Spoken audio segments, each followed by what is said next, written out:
खुलुमबाय बेयो बड'लेण्ड इंखं टेलिभिजन दिनै 13 नभेम्बर 2022 रबिबार खालि सानसेनि बुलेटिनखौ नोंथांमोननि खाथियाव लाबोदों आं सदानन्द दैमारिया।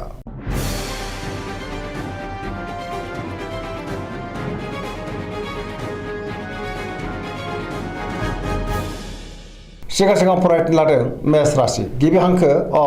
ल दिनैनि साना जोबोर मोजां जेरावबो जाफुंसारगोन सुरखौ दिनै गोरलैयैनो फेजेननो हागोन बहाबा दावबायनो एबा हान्थिनो खाबु मोननोबो हागौ आरो मोजाङैनो हान्थिनोबो हागोन मावनो लानाय खामानिखौ थि समावनो आरो गोरलैयैनो मावफुंनो हागोन गोसोआ दिनै जोबोर खुसि जागोन देहाया मोजाङै थागोन सोरबा लोगोनिफ्राय मोजां खौरां फैनोबो हागौ रांखावरियाव जोबोर मोजां गोबां धोन आरजिनो हागोन आयाबो बांनो हागौ बेफार फालांगियाव दिनै जोबोर मोजां मुलाम्फा मोनगोन सोरबा लोगोनि हेफाजाबखौ मोननो हागौ न'खराव दिनै अनलायनाय फैगोन गुबुननि गोसोखौ दिनै गोरलैयैनो बोनोबो हागोन गोसोनि साननायफ्रा मोगथाङाव दिनै जाफुंनो हागौ गोसोनि बोलोआबो बांगोन गावनि गोसोनि साननायखौ गुबुननो फोरमायनो हागोन लाइमोनफ्रा जोबोर रमान्टिक जागोन फरायसाफ्रा दिनै फरायनायाव गोसो दुंखांगोन आरो मोजां फिथाइ मोननोबो हागोन सरासनस्रायै दिनैनि साना जोबोर मोजां आरो मोजाङैनो बारग'लांगोन। वृष राशि गिबि हांखो इ उ ब दिनैनि साना जोबोर मोजां गोसोखौ दिनै जोबोर गोजोननाय मोनगोन गोसोनि बोलोआ बांगोन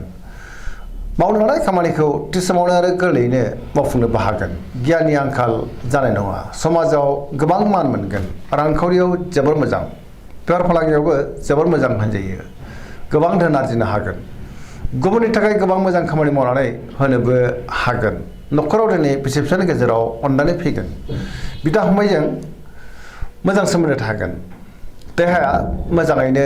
थागोन गुबुननि हेफाजाबखौ मोननो हागोन जायखि खामानि मावा मानो मोनफ्रोमबो खामानिखौनो दिनै गोरलैयैनो मावफुंलांनो हागोन आरो मोजां फिथाइ मोननो हागोन सोरबा लोगोनिफ्राय अनसायनाय मोनगोन गोसोनि साननायफ्रा दिनै जाफुंनो हागौ पजिटिभ एनार्जिनि गोहोमबो गोग्लैगोन।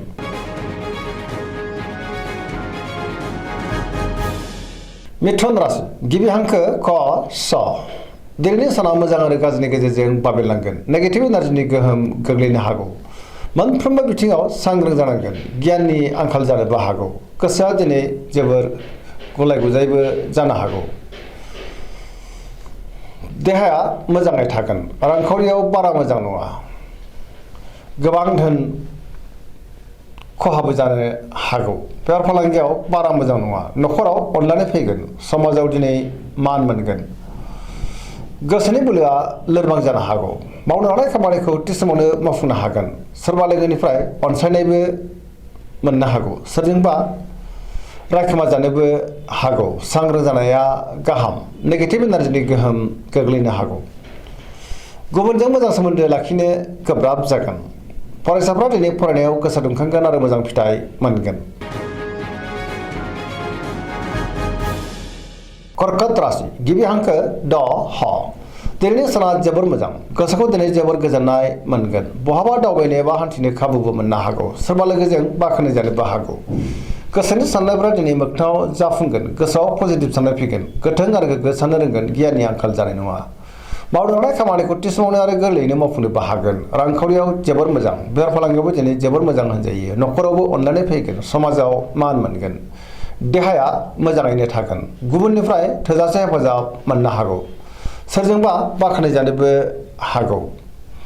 गुबुननि थाखाय गोबां मोजां खामानि मावनानै होनोबो हागोन फरायसाफ्रा दिनै फरायनायाव गोसो दुंखांगोन आरो मोजां फिथाइ मोनगोन गुबुनजों मोजां सोमोन्दो लाखिनो रोंगोन आरो लाइमोनफ्रा जोबोर खुसि जागोन।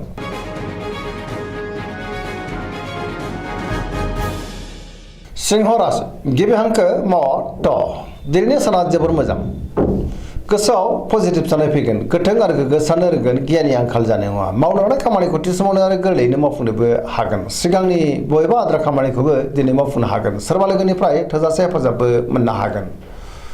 बहाबा थाङोब्ला दिनै जोबोर मोजां आरो मोजाङैनो हान्थिनोबो हागोन रांखावरियाव जोबोर मोजां अब्लाबो नाथाय खरसायाबो बांनो हागौ मोननो गोनांखौबो दिनै मोननोबो हागौ बेफार फालांगियाव जोबोर मोजां होनजायो गोसोनि साननायखौ दिनै गुबुननो फोरमायनोबो हागोन न'खरावबो अननानै फैगोन सोरजोंबा बाख्नाय जानो हागौ गुबुननि गोसोखौ बोनो हागोन देहाया मोजाङै थागोन अब्लाबो नाथाय जानाय लोंनायाव सांग्रां जानांगोन बयजोंबो गोरोबनो रोंगोन गोसोआ दिनै जोबोर रमान्टिक जागोन आरो लाइमोनफ्रा गावबा गावनि गोसोनि साननायखौ फोरमायलायनोबो हागोन कन्या राशि गिबि हांखो प ट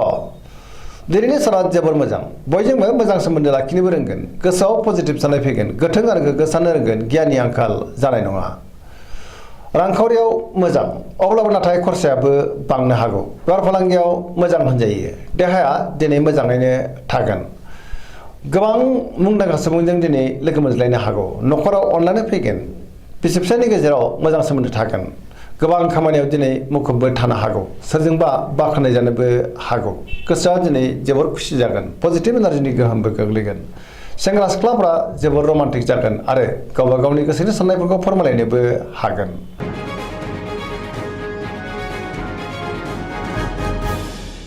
तुला राशि गिबि हांखो र ट दिनैनि साना जोबोर मोजां गोबां रोखोमनि जेंनाफोरखौ दिनै सुस्रांनो हागोन सिगांनि बबेबा आद्रा खामानिखौबो दिनै सुस्रांनो हागोन गियाननि आंखाल जानाय नङा गोथों आरो गोग्गो साननो रोंगोन मावनो लानाय खामानिखौ थि समावनो आरो गोरलैयैनो मावफुंनो हागोन देहाया मोजाङैनो थागोन रांखावरियाव जोबोर मोजां बेफार फालांगियावबो दिनै जोबोर मोजां होनजायो आयाबो बांनो हागौ न'खराव दिनै अननानै फैगोन समाजाव मान मोनगोन गुबुननि थाखाय गोबां मोजां खामानि मावनानै होनोबो हागोन आरो गुबुननि गोसोखौ गोरलैयैनो बोनोबो हागोन सोरबा लोगोनिफ्राय थोजासे हेफाजाब मोननो हागौ गोदान खामानियाव दिनै आखाइ होजेननो हागोन सेंग्रा सिख्लाफ्रा जोबोर खुसि जागोन आरो गावबा गावनि गोसोनि साननायखौ फोरमायलायनोबो हागोन पजिटिभ एनार्जिनि गोहोमबो गोग्लैनो हागौ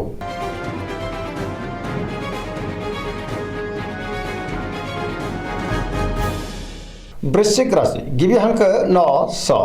दिनैनि साना जोबोर मोजां बयनिबो अनसायनाय मोननो हागौ गुबुननि गोसोखौ गोरलैयै बोनोबो हागोन पजिटिभ एनार्जिनि गोहोमबो गोग्लैगोन समाजाव दिनै लोगो लेवा बांगोन गोसोआव गोग्गो आरो गोथों साननाय फैगोन गियाननि आंखाल जानाय नङा मावनो लानाय खामानिखौ थि समावनो आरो गोरलैयैनो मावफुंनोबो हागोन गुबुननिफ्राय थोजासे हेफाजाब मोननो हागौ गोसोनि साननायफोरा दिनै मोगथाङाव जाफुंगोन गोसोआव पजिटिभ साननाय फैगोन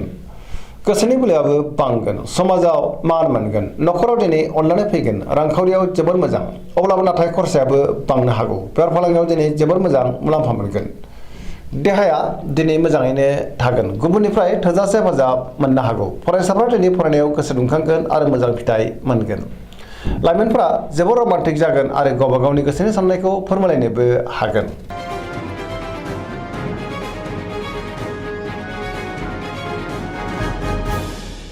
धनु राशि गिबि हांखो ध फ भ दिनैनि साना बारा मोजां नङा गोसोआव बेले बेजे साननाय फैगोन गोथों आरो गोग्गो साननो रोंनाय नङा समाजाव मानहानि जानांनो हागौ सुथुराबो बांनो हागौ मावनो लानाय खामानिखौ थि समाव मावफुंनो गोब्राब जागोन माबा नङा माबा मोनसे गोरोन्थि मावफ्लांनोबो हागौ गोसोनि साननायफ्रा दिनै टेबोर नांगोन रांखावरियाव मोजां अब्लाबो नाथाय खरसायाबो बांनो हागौ बेफार फालांगियाव मोजां होनजायो समाजाव मान मोनोब्लाबो सांग्रां जानांगोन सोरनिबा गाज्रि नोजोर गोग्लैनोबो हागौ बहाबा हान्थिनो खाबु मोनगोन अब्लाबो नाथाय सांग्रां जानांगोन न'खराव अननानै फैगोन अब्लाबो नाथाय बहानिफ्रायबा गाज्रि खौरांबो फैनो हागौ लाइमोनफोरनि गोसोआ दिनै जोबोर आला खाला जागोन नेगेटिभ एनार्जिनि गोहोम गोग्लैनो हागौ सांग्रां जानाया गाहाम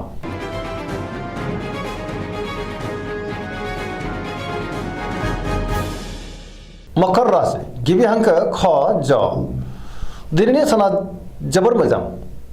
गोसोखौ दिनै जोबोर गोजोननाय मोनगोन मावनो लानाय खामानिखौ थि समावनो मावफुंनो हागोन रांखावरियाव जोबोर मोजां अब्लाबो नाथाय खरसायाबो बांनो हागौ बेफार फालांगियाव जोबोर मोजां होनजायो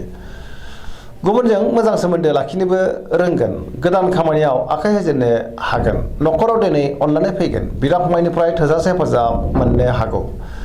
सेंग्रा सिख्लाफ्रा जोबोर रमान्टिक जागोन आरो गावबा गावनि गोसोनि साननायखौ फोरमायलायनोबो हागोन बहानिफ्रायबा मोजां खौरां फैनो हागौ फरायसाफ्रा दिनै फरायनायाव गोसो दुंखांगोन आरो मोजां फिथाइ मोनगोन पजिटिभ एनार्जिनि गोहोमबो गोग्लैनो हागौ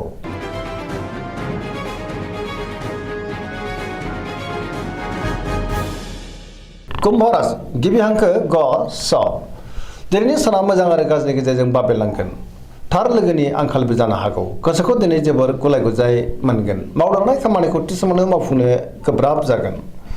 बहानिफ्रायबा गाज्रि खौरां फैनोबो हागौ समाजाव मान मोनगोन गोबां मुंदांखा सुबुंजों दिनै लोगो मोनज्लायनोबो हागौ रांखावरियाव मोजां अब्लाबो नाथाय खरसायाबो बांनो हागौ बेफार फालांगियाव मोजां होनजायो देहाया दिनै बारा मोजां थानाय नङा जानाय लोंनायाव सांग्रां जानांगोन गोबां रोखोमनि देहायारि जेंनाजों मोगा मोगि जानांनो हागौ न'खरावबो दिनै अनलायनाय फैगोन गुबुननिफ्राय हेफाजाबबो मोननो हागौ बिमा बिफानि अननाय आरो बोरखौ मोननो हागौ बहाबा दावबायनो एबा हान्थिनो खाबुबो मोननो हागौ अब्लाबो नाथाय नेगेटिभ एनार्जिनि गोहोमबो गोग्लैगोन सांग्रां जानाया गाहाम